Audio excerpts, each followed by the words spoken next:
ललन सिंह का तो 7 खून माफ है, इसलिए कि उन्होंने पार्टी बनाई है। बाकी इन चंगू मंगू का क्या है? और जो जिन्होंने मोर्चा खोला आनंद मोहन के खिलाफ, उनके बारे में वो कह रहे हैं कि हर भोंकने वाले का जवाब आनंद मोहन नहीं देता है। अब तो हम तो जाकर के वहीं सवाल पूछिएगा भाई, ना हम 3 में हैं न 13 में हैं।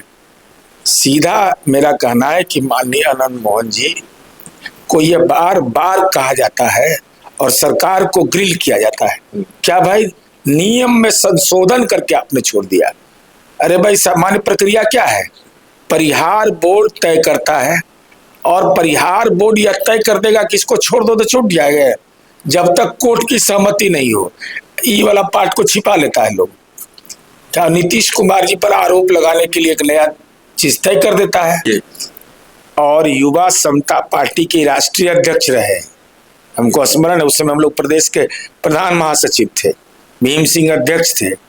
तो सरोकार तो रहता है, बट नेचुरल है कि भाई आनंद मोहन जी पूर्व सांसद रहे, पूर्व विधायक रहे, उनके परिजन पार्टी के अंदर रहे हैं, तो उनसे जुड़े हुए लोग जा सकते हैं।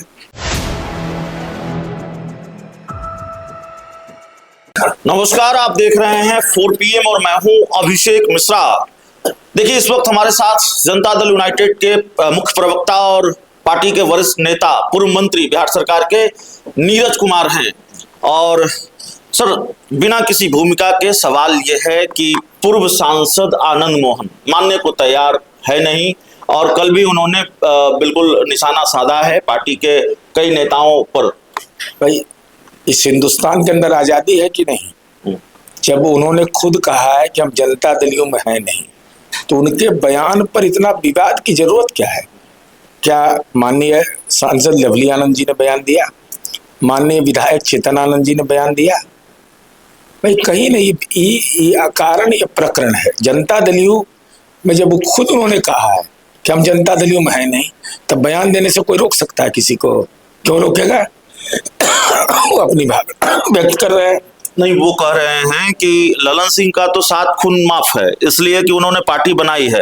बाकी इन चंगू मंगू का क्या है? और जो जिन्होंने मोर्चा खोला आनंद मोहन के खिलाफ, उनके बारे में वो कह रहे हैं कि हर भोंकने वाले का जवाब आनंद मोहन नहीं देता है। अब तो हम तो जाकर के वहीं सवाल पूछिएगा भाई, ना हम 3 में हैं न 13 में हैं।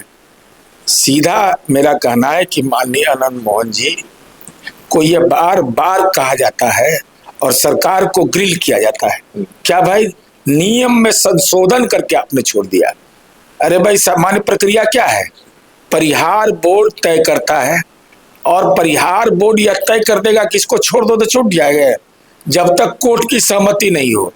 ई वाला पार्ट को छिपा लेता है लोग। क्या नीतीश कुमार जी पर आरोप लगाने के लिए एक नया चीज तय कर देता है। परिहार बोर्ड में न्यायपालिका की जब तक सहमति नहीं होगी, परिहार बोर्ड का फैसला लागू नहीं हो सकता है। नहीं तो आनंद मोहन को किसने छुड़ाया? नीतीश कुमार ने छुड़ाया या नियम कायदा कानून के तहत वो छूटे? बिहार बोर्ड में मैं अपने गांव का उदाहरण देके बता रहा हूँ। नहीं तो आपकी पार्टी के MLC हैं संजय सिंह, वो क्रेडिट लेते हैं, वो कहते हैं महाराणा प्रताप की रैली नहीं की तो जेल से नहीं छूटते। भाई हम दूसरे की बात नहीं करते, मैं एक नियमावली की बात करता हूँ। परिहार बोर्ड में होता क्या है कि जो लोग एक सजा की अवधि काट चुके होते हैं, उनका स्वास्थ्य, उनका आचरण, ये सब जेल से मंगाया जाता है, और परिहार बोर्ड की बैठक कराने का अधिकार सरकार का है। वो कब कराएगी? अब ओपन जेल है, जैसे बक्सर में ओपन जेल है, उस जेल में आप रहिए, परिवार के साथ रहिए, दिन भर घूम के आइए, फिर शाम में जेल चले आइए। तो ऐसे लोग भी हैं, लाचार लोग हैं, वैसे लोगों को छोड़ा जाता है। और लेकिन इसमें नियमावली यह है कि बिना आप कोर्ट के सहमति के छोड़ नहीं सकते हैं। अब ये तो अलग, मैं आज सुबह में देख रहा था कि लोग कह रहे हैं कि ये तो इनको नीतीश कुमार जेल से छोड़वा दिए। अरे नीतीश कुमार जी कैसे जेल से छोड़वा देंगे? मतलब जेडीयू क्रेडिट नहीं ले रही है कि आनंद मोहन को नीतीश कुमार ने छुड़वाया। देखिए, हम नियम का अनुपालन करवाए, इसका क्रेडिट हम लेंगे। हम नियम का अनुपालन करवाए, और आपको याद होगा कुछ समय मामला न्यायालय तक के गया था, बहुत हंगामा ट्वीट हुआ था, लेकिन देख लीजिए नतीजा 0 निकला। तो संजय झा तो आप ही की पार्टी के MLC हैं, पार्टी के कभी शायद मुख्य प्रवक्ता भी रहे हैं।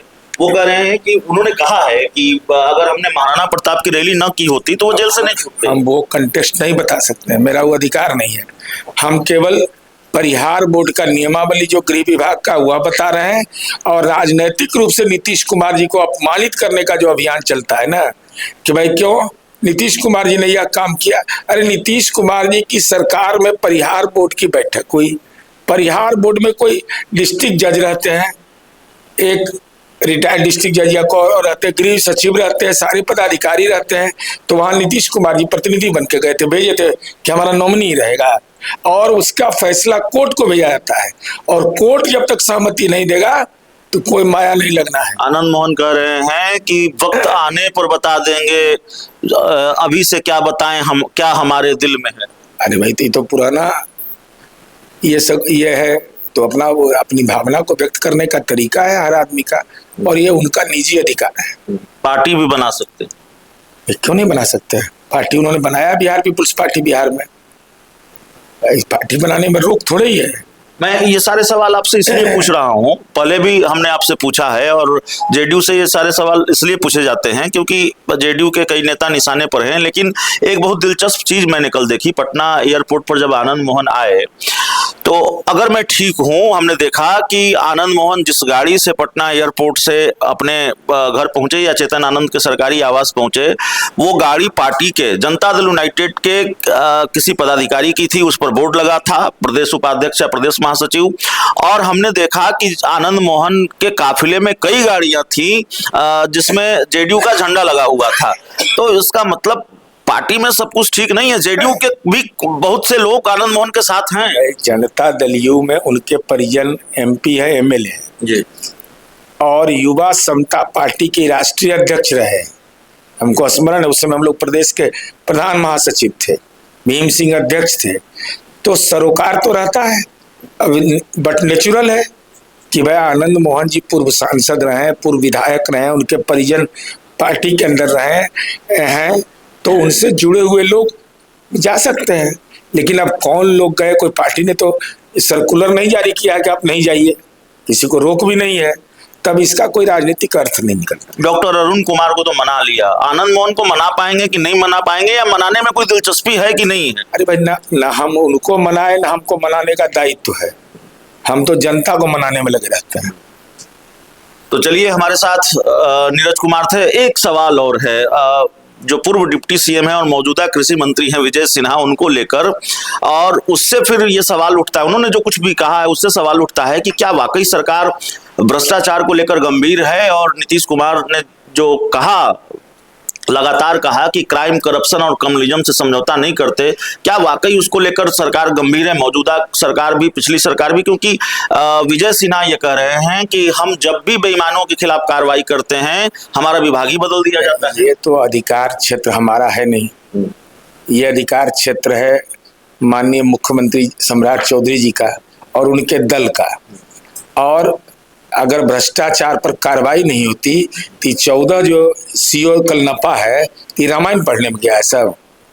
अरे रामायण तो नहीं पढ़ रहा था, महाभारत, ये सब तो गड़बड़ झाला किया तो पकड़ाया और सस्पेंड हुआ। तो इसलिए भ्रष्टाचार एक ऐसा बीमारी है जिस बीमारी पर लगातार इस देश के अंदर में विमर्श होते रहा है, सत्ता परिवर्तन होता रहा है, लेकिन भ्रष्टाचार एक समस्या है।